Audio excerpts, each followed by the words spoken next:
नमस्कार, एक बार फिर से आप सभी का इस क्लास में स्वागत है, जहां हम हिंदी कंपलसरी के लिए पत्र एवं प्रारूप लेखन कर रहे हैं। और आज की हमारी इस क्लास में एक मोस्ट इम्पोर्टेंट प्रारूप हम देखने वाले हैं, उसकी फिक्स लाइंस देखने वाले हैं और उसका फिक्स प्रारूप देखने वाले हैं। बिल्कुल पूरे में से पूरे आपको नंबर दिलवाएगा।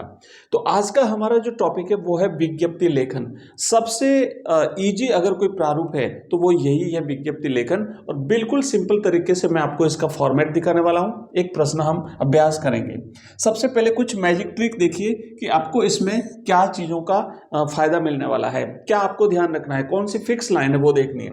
सबसे पहले तो पहचान क्या है कि ये जो विज्ञप्ति होती है वे ये आम जनता यानी सर्वसाधारण को सूचित करने के लिए, सर्वसाधारण को कोई सूचना देने के लिए होती है। और इसी के आधार पर हमारी फिक्स लाइन बनने वाली है, जो मैं आगे बता रहा हूं। भाषा इसकी बिल्कुल सीधी, सटीक और औपचारिक होगी। और जो फिक्स लाइन है वो याद करो।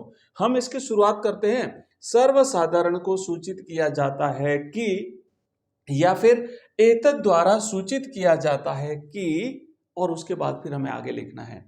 तो ये फिक्स लाइन है, याद करिए। मैं मेरी हर क्लास में आपको ये फिक्स लाइन याद करवाता हूँ। अलग अलग प्रारूप की अलग अलग फिक्स लाइन होती है, निविदा के लिए अलग होती है, अर्धशासकीय पत्र के लिए अलग अलग है, और विज्ञप्ति के लिए हमारी अलग है। आगे आने वाले प्रारूप में मैं आपको अलग लाइनें बताऊंगा। अंत में केवल अधिकारी का पदनाम और हस्ताक्षर भवदीय नहीं लिखा जाता है। ध्यान देना, हमने अर्धशासकीय पत्र देखा था, उसमें भी भवदीय नहीं लिखा जाता है, इसमें भी भवदीय नहीं लिखा जाता है। ये चीजें आपको नंबर पूरा दिलवाती हैं, क्योंकि बहुत सारे बच्चे यहाँ पे गलती कर जाते हैं। तो ये आपको ध्यान रखना है। अब देखो, एक प्रश्न देखते हैं, फिर उसका हम अभ्यास करते हैं, एक प्रारूप देखते हैं, तो फिर आपको पूरा का पूरा समझ में आ जाएगा। मुश्किल से 5 से 10 मिनट में आप इसको अच्छी तरह से याद कर सकते हैं, जो आपको पूरे नंबर बोर्ड में दिलवाएगी।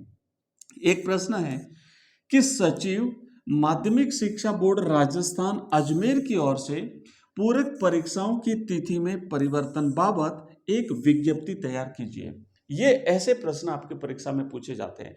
फॉर एग्जाम्पल, जैसे मान लीजिए आपका एग्जाम है ना, बोर्ड का एग्जाम है, तो उससे पहले बोर्ड विज्ञप्ति जारी करता है।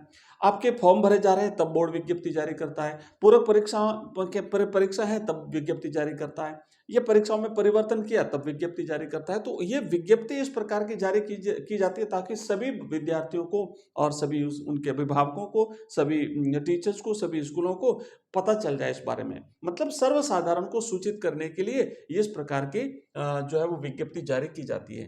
तो अब हमें इसका फॉर्मेट देखना है। इसका फॉर्मेट क्या होता है, कैसे विज्ञप्ति जारी की जाती है। बिल्कुल सिंपल सा फॉर्मेट, और सबसे इजी फॉर्मेट अगर कोई है तो वो यही है। प्रश्न आपने देख लिया। जब प्रश्न आपने कंप्लीट देख लिया तो उसके बाद आपको सबसे ऊपर सेंटर में आपका जो मेन जो ऑफिस है, कार्यालय है, उसकी हेडिंग लिखी जाती है, उसका नाम लिखा जाता है। तो हमारा ऑफिस है माध्यमिक शिक्षा बोर्ड राजस्थान अजमेर, हमने लिख दिया माध्यमिक शिक्षा बोर्ड राजस्थान अजमेर। ठीक है, टॉप में आपको यही लिखना है।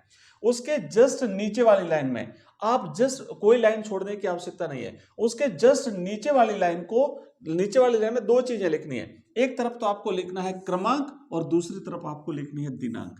पैटर्न को दिमाग में बिठा लेना, बहुत इजी है, बिल्कुल सिंपल है। यहां पे हम लिखेंगे क्रमांक और उधर लिखेंगे दिनांक।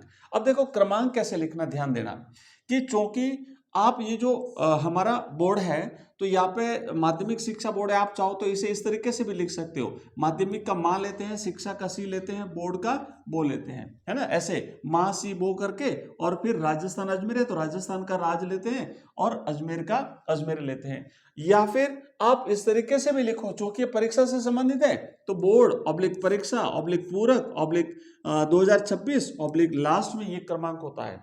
तो आप यहाँ पे 100 जैसे 5 लिखा हुआ, वहां पर सिर्फ 5 लिख सकते हो, 110 लिख सकते हो। आप यहाँ पे क्रमांक लिख दीजिए, उधर तारीख लिख दीजिए, दिनांक का ये फॉर्मेट रहता है, ध्यान देना, दिनांक, और जिस दिन आपकी परीक्षा है हिंदी की, आप वो तारीख यहाँ पे लिख दीजिए।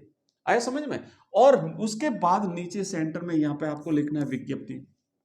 इतना लिख दिया तो उसके बाद यहाँ पे सीधा लिखना है सर्वसाधारण को सूचित किया जाता है कि, सर्वसाधारण एवं संबंधित परीक्षार्थियों को एतद् द्वारा सूचित किया जाता है कि, फिक्स लाइन है ना यहाँ तक, आगे क्या है कि परीक्षा की तिथियों में परिवर्तन किया है, तो बस सिंपल सा बताना है उसके बारे में कि अपरिहार्य कारणों से माध्यमिक और उच्च माध्यमिक पूरक परीक्षा 2026 जो दिनांक इतने से आयोजित होने वाली थी, अब संशोधित कार्यक्रम अनुसार दिनांक इतने से प्रारंभ होगी। आया समझ में? पहले ये होनी थी, अब ये हो गई। बस इतनी सी बात लिखनी है। आगे क्या लिखना है? विस्तृत संशोधित समय सारणी बोर्ड की वेबसाइट rajsuboard.rajasthan.gov.in पर उपलब्ध है। परीक्षार्थी अपने प्रवेश पत्र पुनः डाउनलोड करें। बस ये हो गया। इधर हमने क्या कहा था कि अधिकारी का हस्ताक्षर और उसके बाद उसका जो है वो उसका पदनाम लिखा जाता है। इसके अलावा कुछ भी नहीं लिखना, भवदीय वगैरह इसमें कुछ भी नहीं लिखा जाता है। तो यहाँ पे अधिकारी हस्ताक्षर करेंगे, ये पदनाम इनका सचिव हो गया और कार्यालय का नाम यहाँ पे हो गया। तो देखो कितना सिंपल है, कितना सरल है। और ये है विज्ञप्ति। देखो इस तरीके से हमने हर प्रारूप को देखा है। विज्ञप्ति वो देखा हमने इसी तरीके से अर्धशासकीय पत्र देखा, हमने निविदा लेखन भी देखा। पिछले सारे वीडियोज अगर आपको देखने हैं तो इस वीडियो के डिस्क्रिप्शन में आपको लिंक मिल जाएगी, वहां से आप देख सकते हैं, या फिर जो ऊपर आई बटन है वहां से भी देख सकते हैं, और पूरी प्लेलिस्ट बनी हुई है वहां से भी आप देख सकते हैं। और आगे जो बाकी प्रारूप है वो भी मैं इसी तरीके से करवा दूंगा। हम ग्रामर भी करेंगे। हमारी डेली शाम को लाइव क्लास होती है 8 बजे, आप लाइव क्लास भी देख सकते हैं। तो आज की क्लास में इतना ही। अगर पसंद आई है क्लास तो लाइक करिए, चैनल को सब्सक्राइब करिए, दोस्तों के साथ शेयर करिए। मिलते हैं अगले टॉपिक में। अगर कोई कमेंट है तो आप कमेंट बॉक्स में डाल दीजिए। धन्यवाद।